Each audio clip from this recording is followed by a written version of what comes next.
Press the bell icon to never miss a video from testbook.com.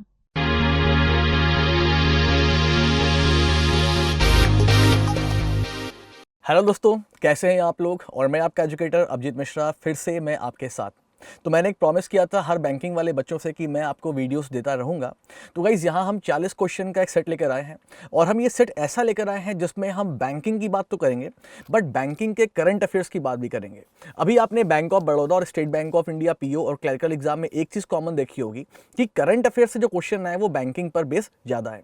तो हम banking की बात करेंगे, इकोनॉमी की बात करेंगे और एज वेल एज हम करंट अफेयर्स की बात करेंगे। बट करंट अफेयर्स हमारा जो होगा वो बैंकिंग फाइनेंस पर ही बेस्ड होगा। कैसे, अभी क्वेश्चंस आएंगे, आपको सारी बातें क्लियर हो जाएंगी। तो हमारा पहला क्वेश्चन स्लाइड पे आ रहा है और स्लाइड पर क्वेश्चन आपको दिख रहा है। एक बार मैं पढ़ दे रहा हूं, देखिए। RBL Bank become the first Indian bank. Guys आपको ये ध्यान देना होगा कि देखो ये फर्स्ट इंडियन बैंक की बात हो रही है, ठीक है। तो RBL Bank become the first Indian bank to launch Aadhaar payment bridge system for small ticket micro finance loan disbursement. The headquarter of RBL Bank is, मतलब यहाँ पर आपको हमने बैंकिंग का क्वेश्चन करा दिया कि आरबीएल बैंक का हेडक्वार्टर कहाँ पे है और एडिशनल इन्फॉर्मेशन दे दी कि ये पहला बैंक है जिसने आधार पेमेंट ब्रिज सिस्टम लॉन्च किया है स्मॉल माइक्रो फाइनेंस के लिए। दोस्तों इसका सही आंसर क्या होगा ये आपको पता होगा। इसका सही आंसर है option number second, Mumbai Maharashtra. तो आरबीएल जो बैंक है इसका हेडक्वार्टर कहाँ पे है, मुंबई में है। गाइस काफी इंपॉर्टेंट क्वेश्चन है। ये क्वेश्चन इस तरह से बनाया गया है कि आपका बैंकिंग भी होता रहे और बैंकिंग के करंट अफेयर्स भी होते रहे। चलिए, तो पहला क्वेश्चन कंप्लीट हो गया। इस हम आगे बढ़ते हैं और अपने दूसरे क्वेश्चन की बात करते हैं। जो दूसरा क्वेश्चन हमारा स्क्रीन पे सामने दिखाई दे रहा है, देखिए क्वेश्चन क्या है। The committee to study financial technology and digital banking issues in India is headed by, मतलब एक कमेटी जो कि फाइनेंशियल टेक्नोलॉजी और डिजिटल बैंकिंग इश्यूज को देख रही है उसके हेड कौन है, ये क्वेश्चन पूछा गया है और आपके सामने 5 ऑप्शन आपको दिखाई दे रहे हैं। तो इस क्वेश्चन का सही आंसर क्या होगा, तो यहां पर 5 ऑप्शन हमें दिख रहे हैं और सही आंसर होगा सुदर्शन सेन। यहां पे ऑप्शन नंबर 2 मैं यहां पे हाईलाइट भी कर रहा हूं। इस सारी चीजों को लर्न करिएगा बिकॉज हम करंट अफेयर्स बैंकिंग वाला करवा रहे हैं और सॉरी और बैंकिंग फाइनेंस की बात भी हम करते रहेंगे, ठीक है। तो सुदर्शन सेन की बात हो गई जो कि हेड कर रहे हैं कमेटी को, लीड कर रहे हैं कमेटी को, और जो कमेटी है वो फाइनेंशियल टेक्नोलॉजी और डिजिटल बैंकिंग इश्यूज से जुड़ी हुई है। तो क्वेश्चन नंबर 3 हमारा बेटा यहाँ पे कंप्लीट होता है। हम आगे बढ़ते हैं और क्वेश्चन नंबर 3 की बात करते हैं। क्वेश्चन नंबर 3 जो है ये एब्रीविएशन पे है और इसमें देखो ये नई चीज है, ये नया एब्रीविएशन आपको यहाँ पे दिखाई दे रहा है। In the term DEAF, E stand for, DEAF में ई का मतलब यहां पर क्या होता है ये आपसे पूछा गया है। सही आंसर क्या होगा, सही आंसर होगा एजुकेशन। तो मैं आपको DEAF का फुल फॉर्म बता दे रहा हूं। इसका फुल फॉर्म है, मैं लिख दे रहा हूं यहां पर, डिपॉजिटर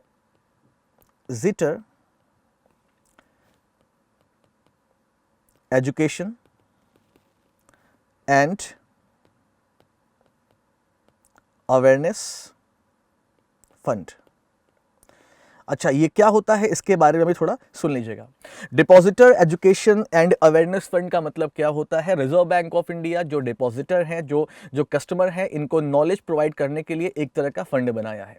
अगर आपका पैसा बैंक में जमा है, किसी पर्सन का पैसा बैंक में जमा है और 10 साल से उस अकाउंट पे कोई क्लेम नहीं हुआ है, किसी पर्सन का पैसा बैंक में जमा था लेकिन 10 ईयर से क्लेम नहीं हुआ, तो रिजर्व बैंक ऑफ इंडिया इस पैसे को ले लेता है और इस पैसे को लेकर क्या बनाता है, depositor education and awareness fund, ठीक है, जिससे reserve bank of India awareness create करता है डिपॉजिटर और कस्टमर के बीच में।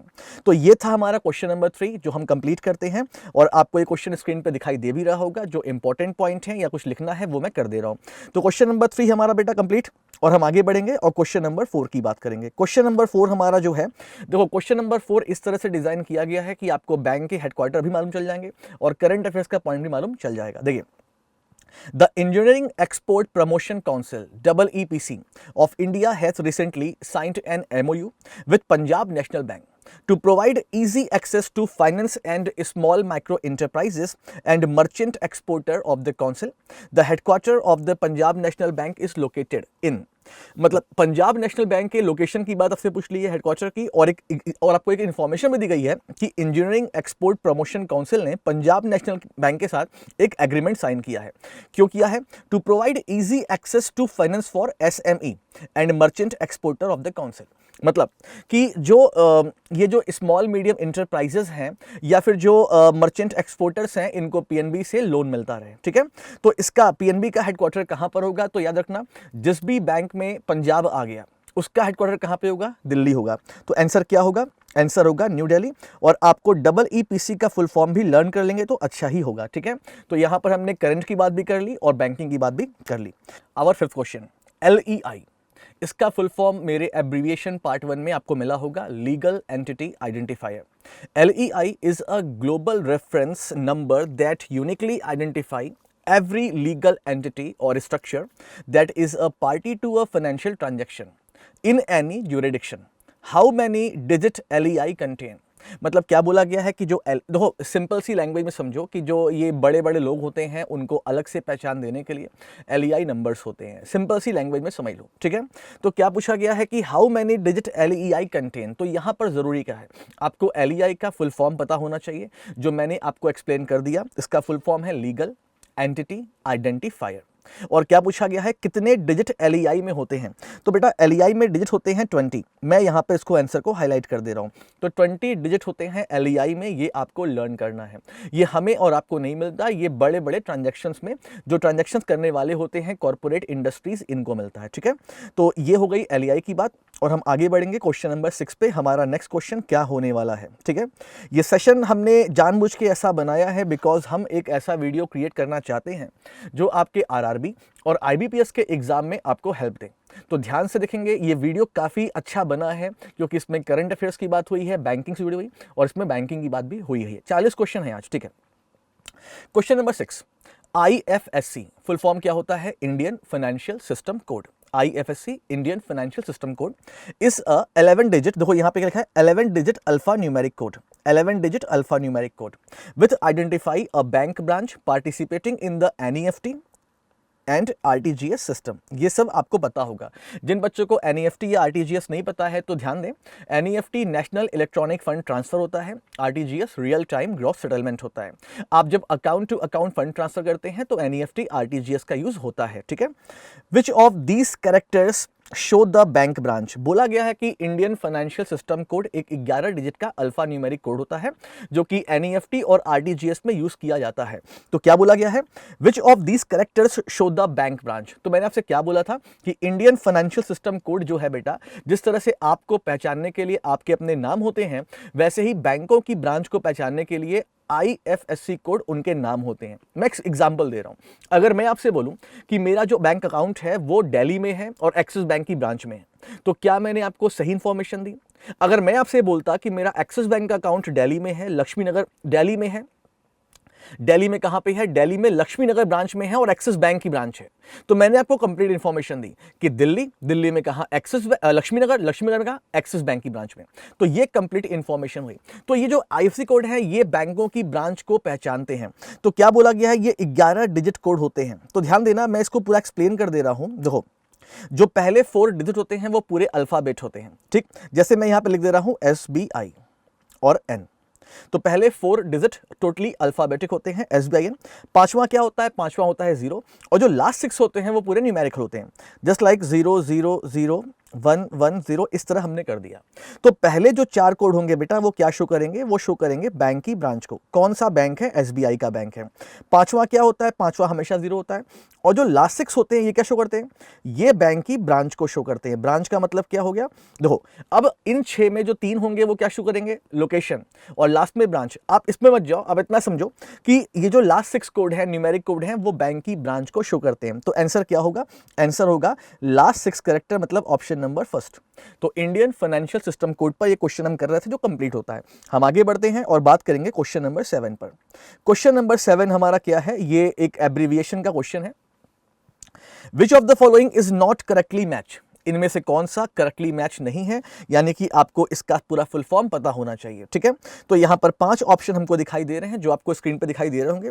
पहला है कोर बैंकिंग सिस्टम। देखो, कोर बैंकिंग सिस्टम बिल्कुल एक्यूरेट नहीं है। कोर बैंकिंग सिस्टम भी होता है लेकिन उससे सही होता है क्या, मैं लिख दे रहा हूं कोर बैंकिंग सॉल्यूशन।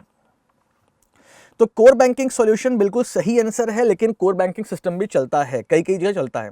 तो पहला ऑप्शन सही मानते हैं हम, ठीक है। दूसरा option central identities data recovery, मतलब CIDR, ठीक है, चलो ये भी सही है, सही है, बिल्कुल सही है।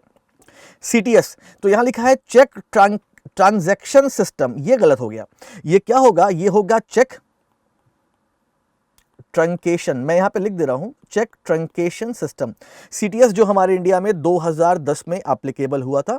सीटीएस का मतलब क्या है, जो हम चेक लगाते हैं बैंक में, तो जो चेक का पेमेंट हमारे अकाउंट में आता है, मींस जो चेक क्लियर होती है वो किस बेस पर होती है, सीटीएस पर होती है, ठीक है। अगर कभी एग्जाम में क्वेश्चन आएगा, कैसे आएगा, सीटीएस इंडिया में किस ईयर इंट्रोड्यूस हुआ था, 2010। कई कई जगह पे आपको 2008 मिला होगा, लेकिन 2010 में ये इंप्लीमेंट हो चुका था, 2010 याद रखना। उसके बाद सीटीएस में क्या होता है, तो सीटीएस में जो आपका चेक है, जो चेक होता है ना पेमेंट के लिए डालते हैं, चेक क्लियर करने में सीटीएस का ही सिस्टम यूज होता है, ठीक है। और full form cheque truncation system, ऐसे क्वेश्चन बनते हैं आपके। इसके बाद सीडीआर है, तो कॉर्पोरेट डेप्ट रिस्ट्रक्चरिंग, बिल्कुल सही आंसर है। और CASA current account saving account, बिल्कुल सही आंसर है। तो हमारा गलत आंसर क्या था, चेक ट्रांजैक्शन सिस्टम। एग्जैक्टली में क्या होना चाहिए, चेक ट्रंकेशन सिस्टम। तो क्वेश्चन नंबर 7 कंप्लीट। हम आगे बढ़ते हैं, क्वेश्चन नंबर 8 की बात करेंगे। क्या है हमारा क्वेश्चन नंबर 8 आज का, देखिए क्वेश्चन नंबर 8 केवल रट्टा मारने वाली चीज है। यहां पर हमने कुछ स्टडी के पॉइंट भी मेंशन कर दिए हैं। Which report among the following is published by World Bank every year, मतलब इनमें से कौन सा रिपोर्ट वर्ल्ड बैंक हर साल पब्लिश करता है। यहां पर 5 ऑप्शन आपको दिखाई दे रहे हैं, और इन सारे 5 ऑप्शन में सही आंसर क्या होगा, वर्ल्ड डेवलपमेंट रिपोर्ट। तो वर्ल्ड डेवलपमेंट रिपोर्ट हर साल वर्ल्ड बैंक पब्लिश करता है, और वर्ल्ड बैंक का हेडक्वार्टर कहां पे है, वॉशिंगटन डीसी में है। तो ये आपको मैंने इंफॉर्मेशन दे दी है, काफी इंपॉर्टेंट इंफॉर्मेशन थी ये, इसे लर्न आप कर लेंगे। अब क्वेश्चन नंबर 9 पे बढ़ते हैं। क्वेश्चन नंबर 9 हमारा क्या होने वाला है, थोड़ा बड़ा क्वेश्चन है, क्योंकि हमने पूरा एक्सप्लेन किया चीजों को। क्या बोला गया है, national financial switch. National financial switch क्या होता है, आपको मैंने ये क्वेश्चन पहले भी कराया हुआ है कि जो हमारे एटीएम्स हैं, जो नेटवर्क शेयर करते हैं, उसको हम क्या बोलते हैं, नेशनल फाइनेंशियल स्विच। एक बार पढ़ते हैं पूरा क्वेश्चन। तो national financial switch is the largest network of shared automated teller machine. याद रखना, एटीएम का फुल फॉर्म क्या होता है, ऑटोमेटेड टेलर मशीन, न कि automatic teller machine. ATM machine का आविष्कार किया था मिस्टर जेम्स शेफर्ड ने। तो ये क्वेश्चन, हालांकि वैसे क्वेश्चन आते नहीं है। In India, it was designed, developed and deployed by the Institute for Development and Research in Banking Technology 2004. ठीक है, चलो। With the goal of interconnecting the ATMs in the country and facilitating convenience banking, it is run by। तो इतना लंबा आपको पढ़ना नहीं है। देखो, हमें बहुत सारी वैल्यूएबल इंफॉर्मेशन मिली। पहला क्या कि नेशनल फाइनेंशियल स्विच क्या होता है, तो मैंने आपको क्या बता दिया, जो एटीएम्स हैं, जो नेटवर्क शेयर कर रहे हैं, आपस में जुड़े हुए हैं, वो क्या है, नेशनल फाइनेंशियल स्विच। दूसरा क्वेश्चन कि एनएफएस को डेवलप किसने किया, तो डेवलप किसने किया, institute for development and research in banking technology in 2004। अब क्या बोला गया लास्ट क्वेश्चन कि जो ये एनएफएस है, इसे रन कौन करता है इंडिया में, ये क्वेश्चन आपसे पूछा गया। इसका सही आंसर है NPCI, option number 3, national payment corporation of India limited, NPCI. तो एनपीसीआई को ब्लॉक करिए, याद कर लीजिएगा। हम आगे बढ़ते हैं क्वेश्चन नंबर 10 पर। हमारा नेक्स्ट क्वेश्चन क्या होगा, देखते हैं जल्दी से, फटाक से, क्या क्या सही है। देखो, अब यहां पर भी क्या है, यहां पर भी हमने बात कर दी है एफएसडीसी की, और जो ऐसा क्वेश्चन है आपको देखने को जल्दी मिलता नहीं है। क्या है, आओ पढ़ते हैं एक बार। FSDC is an apex level body constituted by the government of India to strengthen and institutionalize the mechanism of maintaining financial sector development, inter-regulatory coordinating along the monitoring macroprudential regulation of economy. What does S stand for the FSDC? अगर आपको इतना कुछ नहीं समझना है तो FSDC के बारे में इतना जान ले कि गवर्नमेंट ऑफ इंडिया की एक बॉडी है जो क्या करती है, जो फाइनेंशियल सेक्टर का डेवलपमेंट देखती है, और क्या क्या पैसे कहाँ कहाँ जाने हैं इकोनॉमी में, ये सब वॉच करती है। तो आपसे क्या पूछा गया है, FSDC का फुल फॉर्म क्या होता है, तो फुल फॉर्म मैं लिख दे रहा हूं यहां पर, देखो, financial stability and development council. ये क्वेश्चन कहीं मिलेगा नहीं आपको, ये सारे क्वेश्चंस थोड़े से अपग्रेडेड हैं। तो financial stability and development council जो है वो बिल्कुल सही फुल फॉर्म इसका है। तो एफएसडीसी की बात कर रहे थे, तो उसका आंसर क्या होगा, आपके सामने है। तो ऑप्शन 2 करेक्ट है, स्टेबिलिटी को हम लॉक करते हैं। ठीक है, तो ये चीज़ थी, इसे आप देख लेना, फुल फॉर्म में याद कर लेना, इंपॉर्टेंट हो सकता है। और हम आगे बढ़ेंगे, अपने क्वेश्चन नंबर 11 की बात करेंगे। क्या होगा हमारा क्वेश्चन नंबर 11 आज का, देखिए, चूज द करेक्ट स्टेटमेंट, और यहां पर 5 ऑप्शन आपको दिखाई दे रहे हैं, और क्वेश्चन जो है वो नॉस्ट्रो अकाउंट और वॉस्ट्रो अकाउंट पर है। तो नॉस्ट्रो और वॉस्ट्रो के बारे में आपको इन्फॉर्मेशन है या नहीं, चलो मैं कुछ एक्सप्लेन कर दे रहा हूं थोड़ा सा। ठीक है, देखो, तो नॉस्ट्रो अकाउंट का मतलब क्या है कि state bank of India state bank of India और एक बैंक है सिटी बैंक, फॉरेन में सिटी बैंक, ठीक है। स्टेट बैंक ऑफ इंडिया ने अपना एक अकाउंट सिटी बैंक में ओपन किया है ना, सिटी बैंक में। अच्छा, अगर कोई इंडियन बैंक फॉरेन में जाकर फॉरेन के किसी ब्रांच में अपना अकाउंट ओपन करता है, उसे हम क्या बोलते हैं, नॉस्ट्रो अकाउंट बोलते हैं। और कोई फॉरेन का बैंक इंडिया में आकर किसी इंडियन बैंक में अपना अकाउंट ओपन करता है, इसे हम क्या बोलते हैं, वॉस्ट्रो अकाउंट। ये क्यों होता है? बिकॉज आपको पता है कि अगर एसबीआई अमेरिका में जाएगा तो वहाँ पे उसे ट्रांजैक्शंस करने पड़ेंगे, वहाँ पे उसे लोन वोन लेना पड़ेगा, ठीक है। तो अब भाई जो वहाँ का बैंक होगा, जैसे आप जाते हो बैंक में तो आप बैंक से लोन लेते हो, तो क्या बैंक आपको कैश देता है? यानी आपका भी अकाउंट बैंक में होना जरूरी है ना।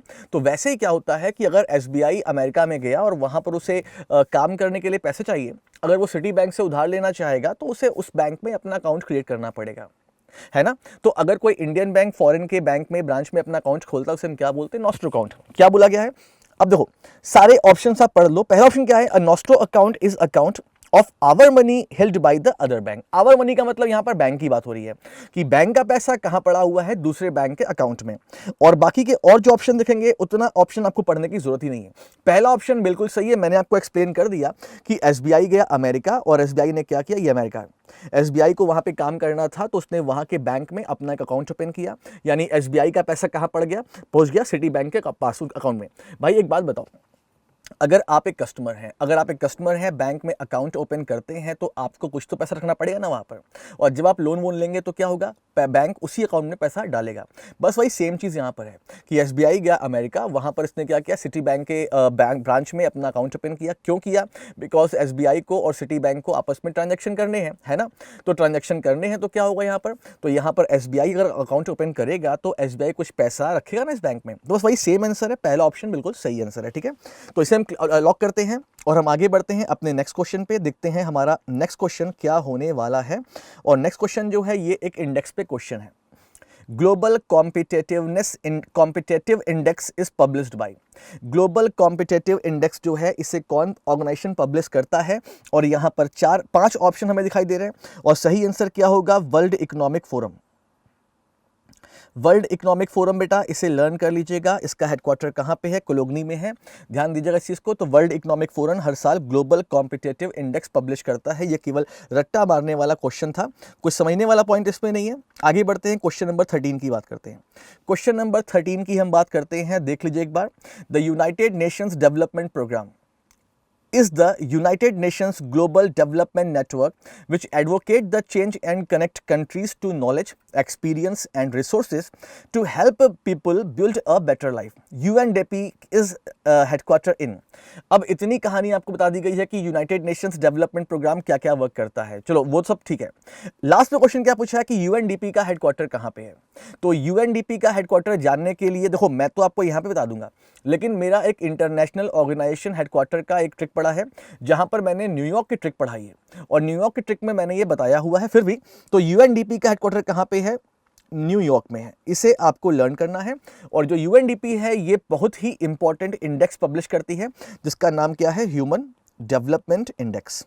ये भी आप याद कर लीजिएगा, एचडीआई, ह्यूमन डेवलपमेंट इंडेक्स। तो इस क्वेश्चन को हम कंप्लीट करते हैं और आगे बढ़ते हैं क्वेश्चन नंबर 14 पर। क्या होगा हमारा क्वेश्चन नंबर 14 आज का।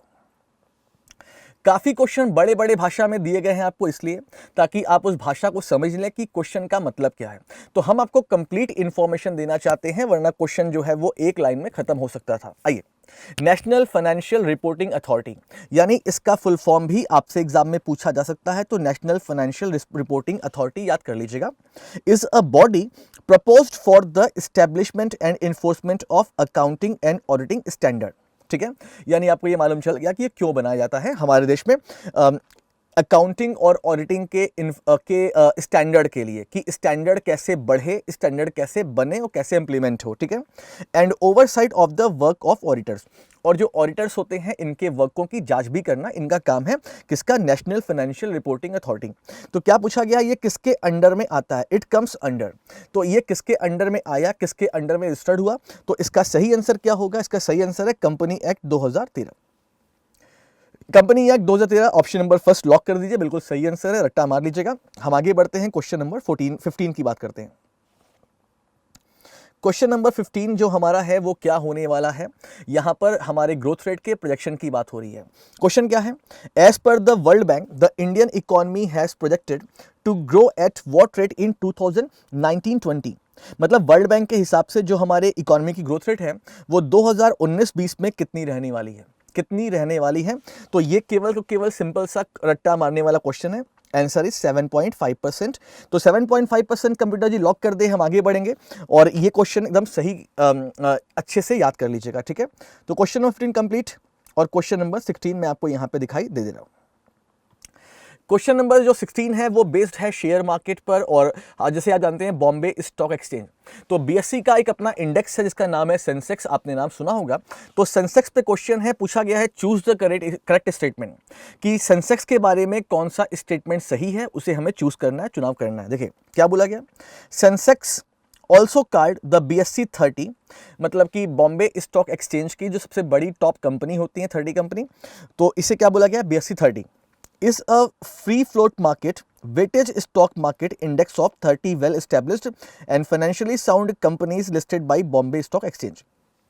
सिंपल सी लैंग्वेज में क्या बोला गया है कि सेंसेक्स में पूरे बॉम्बे स्टॉक एक्सचेंज की सबसे बड़ी सबसे टॉप 30 कंपनी लिस्टेड होती हैं, और ये अगर बोल रहे हैं बिल्कुल सही इंफॉर्मेशन है, तो ये बिल्कुल राइट है computer ji.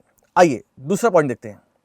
Nifty is a National Stock Exchange of India's benchmark broad based stock market index for the Indian equity market. क्या बोला गया, निफ्टी, देखो हमारे देश में दो बड़े शेयर मार्केट, एक बॉम्बे स्टॉक एक्सचेंज और एक नेशनल स्टॉक एक्सचेंज, दोनों के हेडक्वार्टर मुंबई में है।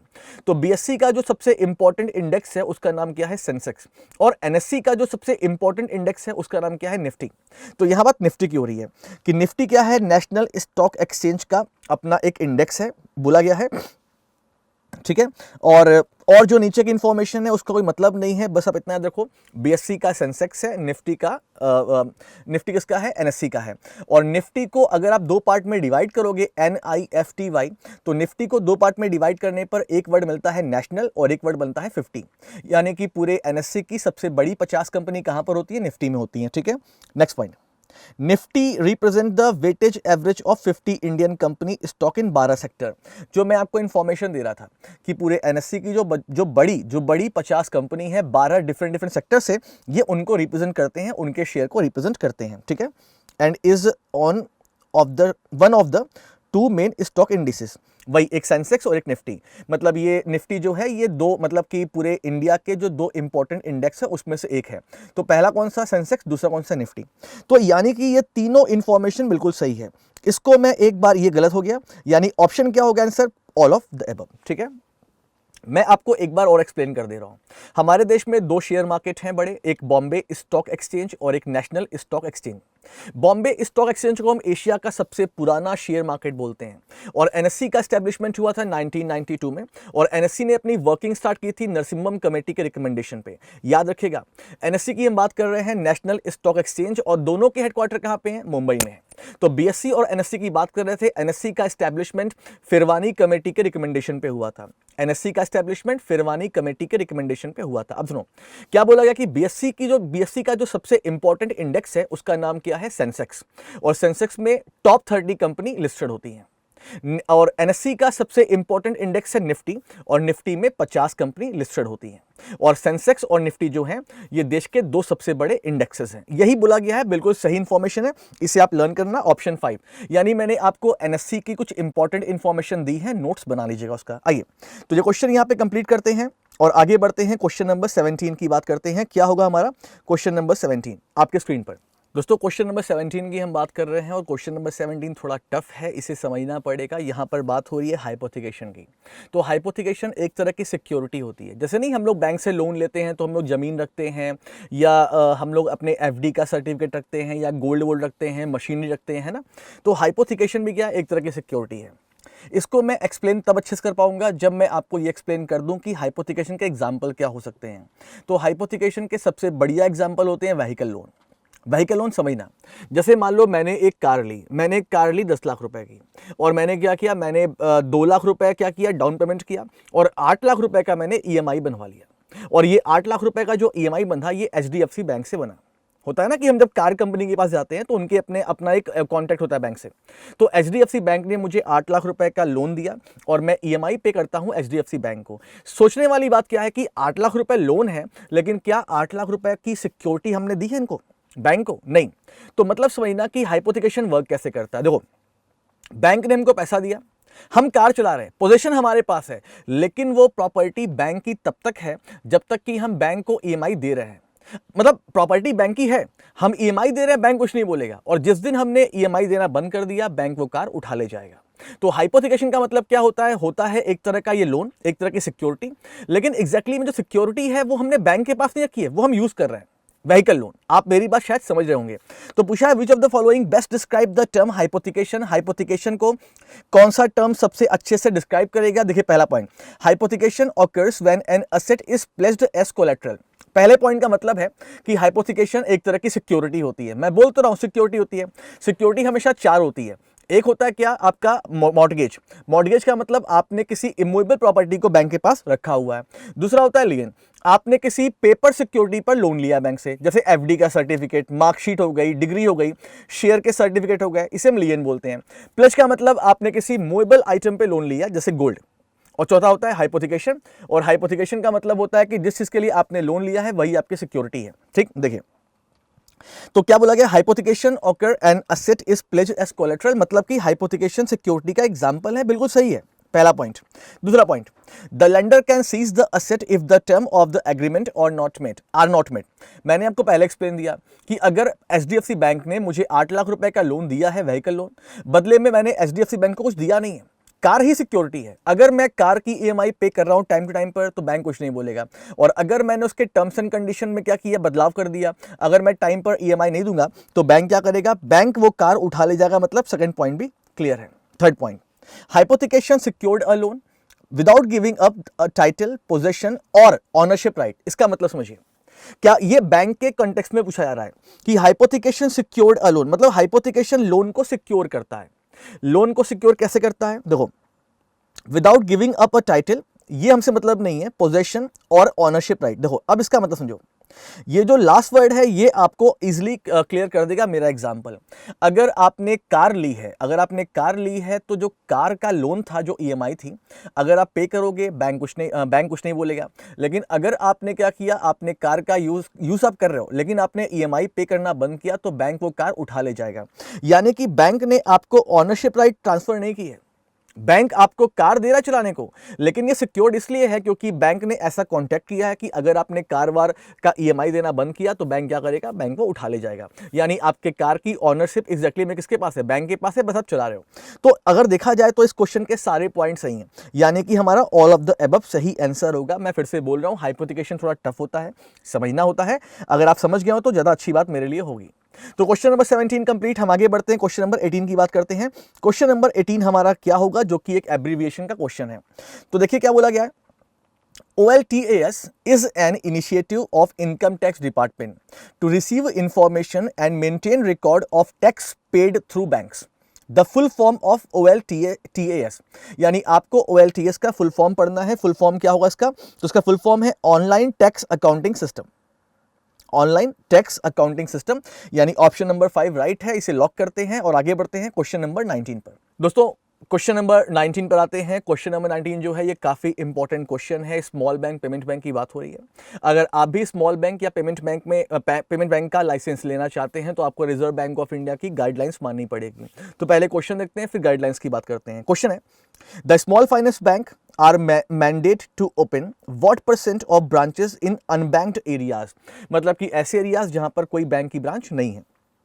तो याद रखिएगा, अगर आपको भी स्मॉल बैंक का लाइसेंस चाहिए, तो पहले तो आपके पास 100 करोड़ रुपीस होने चाहिए, plus you have to open at least 25% branches in unbanked rural areas. तो आंसर क्या होगा, 25% ब्रांच। इसे हम लॉक करते हैं और आगे बढ़ेंगे अब क्वेश्चन नंबर 20 पर। तो क्वेश्चन नंबर 20 जो हमारा है वो क्या होगा, एक बार देख लेते हैं। देखिए फटाक से, Who among the following is the present chairman of the Insolvency and Bankruptcy Board of India? Insolvency and Bankruptcy Board of India, कौन इसका चेयरमैन है? इसका सही आंसर है मधुसूदन साहू, यानी कि MS साहू। ऑप्शन नंबर 5 को हम लॉक कर रहे हैं। याद कर लीजिएगा, इंपॉर्टेंट बन सकता है। आइए आगे बढ़ते हैं, क्वेश्चन नंबर 21 की बात करते हैं। क्वेश्चन नंबर 21 हमारा क्या होने वाला है, देखिए। The State Bank of India had first merged State Bank of Saurashtra with itself in which year? मतलब स्टेट बैंक ऑफ इंडिया के आपको पता है कि 7 एसोसिएट्स बैंक थे और इन 7 में से जो 5 थे वो मर्ज हुए 1 अप्रैल 2017। तो जो 2 और बचे वो कब मर्ज हुए? तो पहला मर्जर था स्टेट बैंक ऑफ सौराष्ट्र का, और ये कब हुआ? 2008 में। और दूसरा था state bank of Indore, state bank of Indore, और ये कब मर्ज हुआ? 2010 में। और बाकी के जो 5 बैंक थे वो 1 अप्रैल 2017 में मर्ज हुए। ठीक है, तो इसे आप याद कर लीजिएगा। हम आगे बढ़ते हैं अपने क्वेश्चन नंबर 22 की तरफ। क्वेश्चन नंबर 22 हमारा क्या होने वाला है, एक बार देखते हैं। देखिए, the RBI's revised PCA framework to cut risk for bank with weak balance sheet is effective from 1 April 2017. तो here the term PCA stand for, मतलब PCA का फुल फॉर्म आपसे पूछा गया है। रिजर्व बैंक ऑफ इंडिया ने PCA framework को launch किया है बैंकों के जोखिम को कम करने के लिए, और ये 1 अप्रैल 2017 से लागू हो चुका है। तो PCA का फुल फॉर्म, ये काफ़ी बार लास्ट ईयर एग्जाम में आया। इसका सही आंसर है prompt corrective action, option number 4 complete. तो PCA का फुल फॉर्म आपको लर्न करना है, याद कर लीजिएगा। हम आगे बढ़ रहे हैं क्वेश्चन नंबर 23 की तरफ। क्या होगा हमारा क्वेश्चन नंबर 23? बड़ा अच्छा क्वेश्चन है और ऐसे क्वेश्चन देखने को हमेशा एग्जाम में मिलते हैं। चलिए, क्वेश्चन क्या है? Buddy is an e wallet launched by which of the following bank? जो बडी है ये एक तरह का मोबाइल ई वॉलेट है, इसे किस बैंक ने लॉन्च किया? तो इसका आंसर क्या होगा क्वेश्चन नंबर 23? इसका आंसर होगा स्टेट बैंक ऑफ इंडिया, बिल्कुल सही आंसर है। स्टेट बैंक ऑफ इंडिया को हम लॉक करते हैं। आगे बढ़ते हैं अपने नेक्स्ट क्वेश्चन पे। हमारा नेक्स्ट क्वेश्चन क्या होगा, देखते रहिए। हमारा नेक्स्ट क्वेश्चन है क्वेश्चन नंबर 24। क्वेश्चन नंबर 24 है the bank board bureau has evolve GRAF for public sector bank to ensure that they have the ability to compete with other bank. The term GRAF stand for question number 24। तो क्या बोला गया है कि bank board bureau ने GRAF को launch किया है पब्लिक सेक्टर बैंक को, कि ये दूसरे बैंकों से कंपटीशन कर सकें।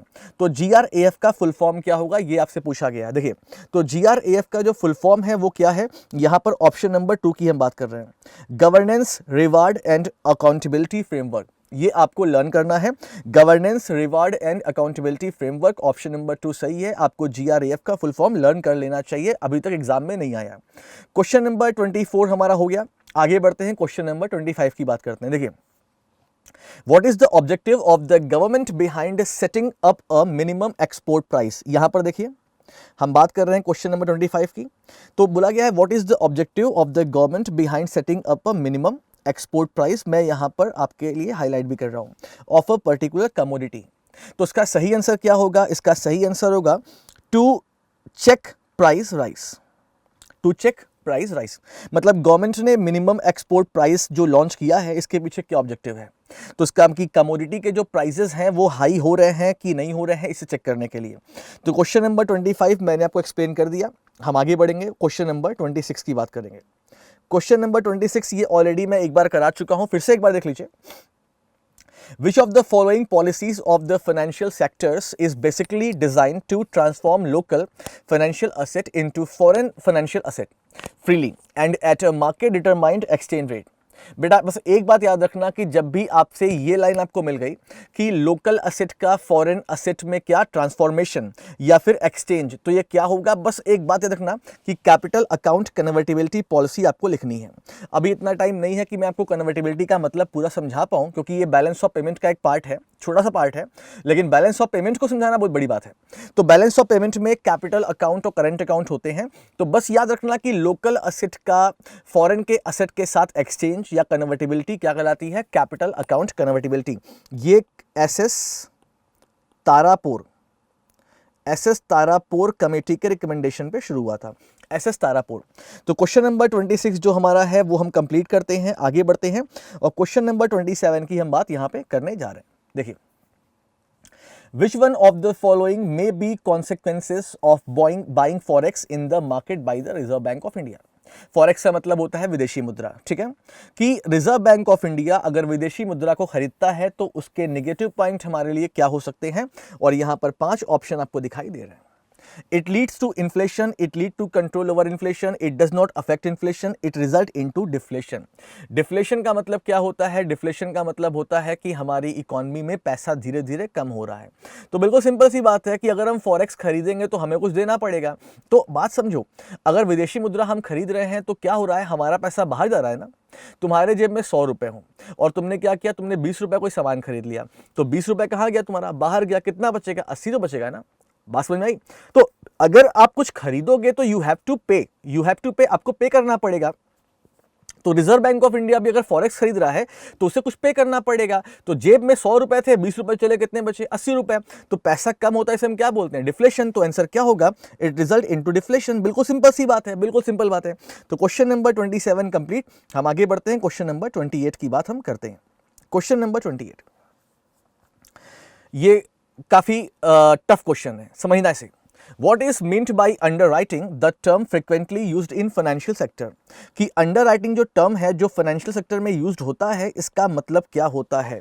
और यहाँ पर 5 ऑप्शन आपको दिखाई दे रहे हैं। तो अंडरराइटिंग की बात करें तो मैं आपको एक एग्जांपल दे दे रहा हूँ शेयर मार्केट का, बात समझिएगा। देखिए, सपोज करिए मैं अपनी बात करता हूँ। मैं एक कंपनी बना रहा हूँ और इस कंपनी को बनाने के लिए मुझे फॉर एग्जाम्पल 10,000 करोड़ रुपए की जरूरत है, लेकिन मेरे पास जो है, मेरे पास 6,000 करोड़ रुपीस हैं और मुझे 4,000 करोड़ रुपए की आवश्यकता है। और ये 4,000 करोड़ रुपए मैं कैसे उठाऊंगा? मेरे पास 2 ऑप्शन है, या तो मैं पार्टनरशिप कर लूं या तो मैं उधार ले लूं। लेकिन कंपनी नहीं है। अगर मैं उधार लेता हूं, कंपनी डूब गई, तो मैं अकेले मुझे लॉस बियर करना पड़ेगा। तो मैंने क्या किया, मैंने ये सोचा कि मैं पार्टनरशिप करूंगा, और पार्टनरशिप के लिए मुझे अपने शेयर बेचने होंगे, अब मुझे अपने शेयर बेचने होंगे, तो मैं अपने शेयर कैसे बेचूं? भाई मुझे कौन जानता है, कौन मेरे ऊपर बिलीव करेगा? तो हमारे देश में बहुत सारी ब्रोकिंग कंपनीज होती हैं, आपने नाम सुना होगा, like angel broking, stock holding corporation of India limited, या फिर रैली गियर, शेयर खान, है ना, ये सब ब्रोकर्स होते हैं। तो अगर आपको अपने शेयर बेचने होते हैं तो आप इनसे कांटेक्ट करते हैं। जिस तरह मुझे अपने घर बेचना है, या मुझे अपना पीजी बेचना है, या मुझे अपना फ्लैट बेचना है, या रेंट पर देना है, तो मुझे भी ब्रोकर की आवश्यकता पड़ेगी। तो ब्रोकर्स हर जगह होते हैं, ब्रोकर शेयर मार्केट में भी होते हैं। मैं जाऊंगा इनके पास, मैं इनसे क्या बोलूंगा कि मुझे अपने शेयर बेचने हैं, तो आप मेरे शेयर बेचो। आपके पास बहुत सारे कस्टमर हैं, आप उनको बहलाओ फुसलाओ, मेरे शेयर बेचो। अगर आप मेरे शेयर बेच लेते हो, मुझे इतना अमाउंट लाकर देते हो, तो मैं आपको परसेंटेज दूंगा, कमीशन दूंगा। तो अब क्या होगा कि हमारी और ब्रोकिंग फर्म के बीच में एग्रीमेंट बनता है, और ब्रोकिंग फर्म क्या करते हैं, ब्रोकिंग फर्म हमारा शेयर अपने बिहाफ पर खुद सेल करते हैं। तो ये जो प्रोसेस है, इसे हम क्या बोलते हैं? अंडरराइटिंग। और इन ब्रोकर्स को हम क्या बोलते हैं? अंडरराइटर्स। तो मतलब क्या है कि जो अंडरराइटर्स हैं क्या कर रहे हैं, ये क्या कर रहे हैं बेटा, ये आपका शेयर ले रहे हैं ना, और बदले में ये फीस लेंगे आपसे, कमीशन लेंगे आपसे। तो कहने का मतलब क्या है, यहां पर एक ऑप्शन हमको दिखाई दे रहा है, the act of taking on a risk for a fee. तो ये एक तरह का रिस्क लेते हैं ना, कि भाई ये इन्होंने वादा कर लिया कि हम शेयर बेच लेंगे, अगर ना बेच पाए तो क्या है कि रिस्क लिया जा रहा है फीस के बदले में। तो ये ऑप्शन नंबर 2 हमारा बिल्कुल सही आंसर है, जो मैंने पूरा आपको एक्सप्लेन कर दिया। आइए क्वेश्चन नंबर 29 की बात करते हैं। Question number 29, the NITI Aayog CEO Amitabh Kant has said the country need to improve its HDI to achieve a growth of around 10%. Here the term HDI means, तो मैं आपको पहले बता चुका हूँ, HDI का फुल फॉर्म क्या होता है? Human development index. Human development index मतलब ऑप्शन नंबर 5। और ये कौन पब्लिश करता है? तो पब्लिश करता है UNDP, मतलब यूनाइटेड नेशंस डेवलपमेंट प्रोग्राम। ये कंप्लीट हो गया। आगे बढ़ते हैं, क्वेश्चन नंबर 30 की बात करते हैं। क्वेश्चन नंबर 30 जो हमारा है वो क्या है, आइए देखते हैं एक बार फटाक से। देखिए, Which of the following payment bank is expected to go live with 650 branches in August 2018? अभी नरेंद्र मोदी जी का भाषण आपने सुना होगा, तो उन्होंने ये बोला था कि भारत के हर शहर में इंडिया पोस्ट पेमेंट बैंक की ब्रांच होगी। तो इसका आंसर क्या होगा? इंडिया पोस्ट पेमेंट बैंक, आपका बैंक आपके द्वार, हेडक्वार्टर दिल्ली, टैगलाइन आपका बैंक आपके द्वार। तो इंडिया पोस्ट पेमेंट बैंक को आप लॉक कर दीजिए, और हम आगे बढ़ते हैं नेक्स्ट क्वेश्चन पे। क्वेश्चन नंबर 31 की बात करने जा रहे हैं। देखिए, द इंडियन बैंक नाम है, इंडियन बैंक का मतलब भारत का बैंक नहीं, Indian bank, SBI, PNB, Indian bank. The Indian bank is one of the only 2 nationalized bank which has made a profit in fiscal year 2017-18. तो the bank has its headquarter in. क्या बोला गया कि हमारे देश में 2017-18 में जितने सरकारी बैंक थे उसमें से केवल 2 बैंक ही प्रॉफिट में थे। एक बैंक था इंडियन बैंक। तो इंडियन बैंक का हेडक्वार्टर कहां पे है? तो याद रखिएगा, जिस बैंक के स्टार्टिंग में इंडियन लग जाए उसका हेडक्वार्टर कहां पे होता है? उसका हेडक्वार्टर चेन्नई में होता है। अब वो चाहे इंडियन बैंक हो चाहे इंडियन ओवरसीज बैंक हो।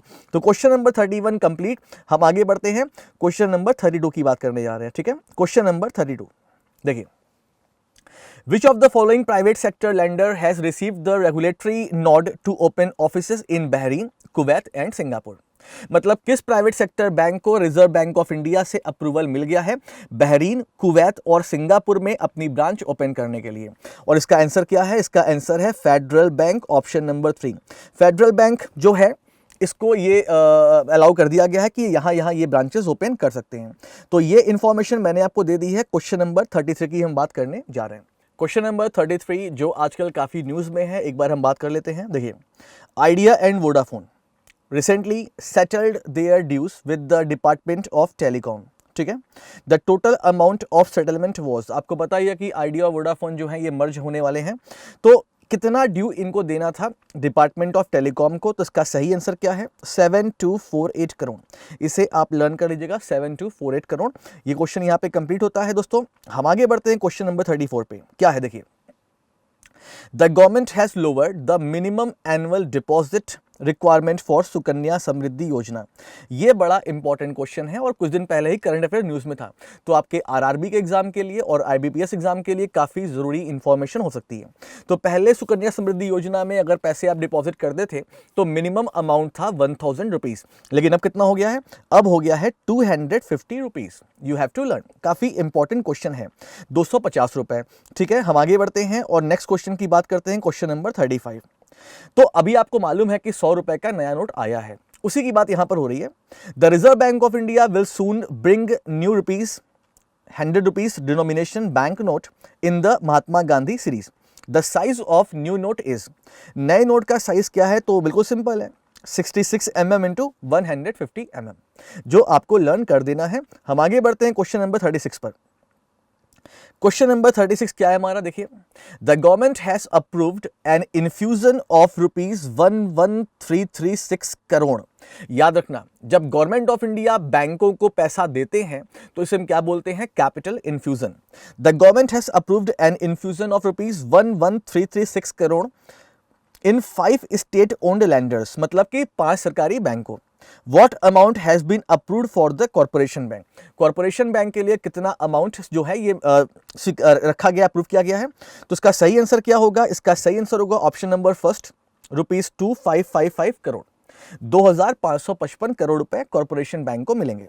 आगे बढ़ते हैं, क्वेश्चन नंबर 37 की बात करते हैं। क्वेश्चन नंबर 37 हमारा क्या होने वाला है? यहां पे ही दिख रहा है आपको, THE है। The 5th finance commission visited Gujarat on a 4-day tour to the state. The chairman of the 15th finance commission, आपको बताना है द 15th फाइनेंस कमीशन, 15वां फाइनेंस कमीशन जो है वो गुजरात में 4 दिन के दौरे पर गया। तो इसके चेयरमैन कौन है आपको ये बताना है, और सही आंसर क्या है? यहाँ पर option number first NK Singh है, याद कर लीजिएगा। हम आगे बढ़ते हैं, क्वेश्चन नंबर 38 की बात करने जा रहे हैं। क्वेश्चन नंबर 38 जो है ये क्या है देखें एक बार। The government has decided to drop the controversial FRDI bill. आपने काफी इसका नाम सुना होगा।